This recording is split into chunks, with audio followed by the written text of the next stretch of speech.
انه خاصنا نفهموا.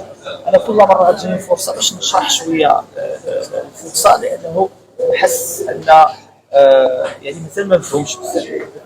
انا في الاول قلت لكم ان الماتش ديال بنما غيكون قوي لسبب بسيط. بنما في البرتغال لعبت في المنطقه ديالها وخلات البرتغال تلعب، وكانت في الشوط الاول خسرت ب 8-0. كانت لعبت واحد الحارس اللي زاد دار المشكل. في الدوزيام ميتون بنما فاش بدات الحارس وقع التوازن.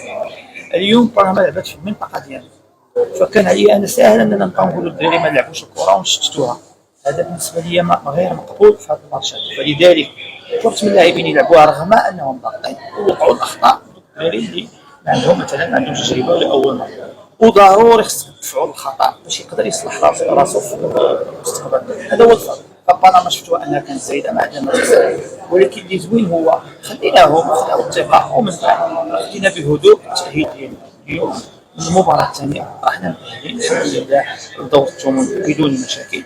وما نساوش ان بنما راه واحد الوقت كانت ربحتنا بثمانيه خرجتنا من الدور الاول، يعني هادو كانت عندهم سابقين في هذا. فلذلك خصنا نمشيو بشويه بشويه. اللاعبين خصهم الماكسيموم ديال التشجيع. الخطا ما كاينش شي هدف في العالم تيتسجل بدون خطا. الاخطاء هي وارده، ولكن ضروري خصنا يسمعوا الدراري تعليقات وتشجيعات باش ان شاء الله يكونوا مزيانين في المباريات المقبله ان شاء الله.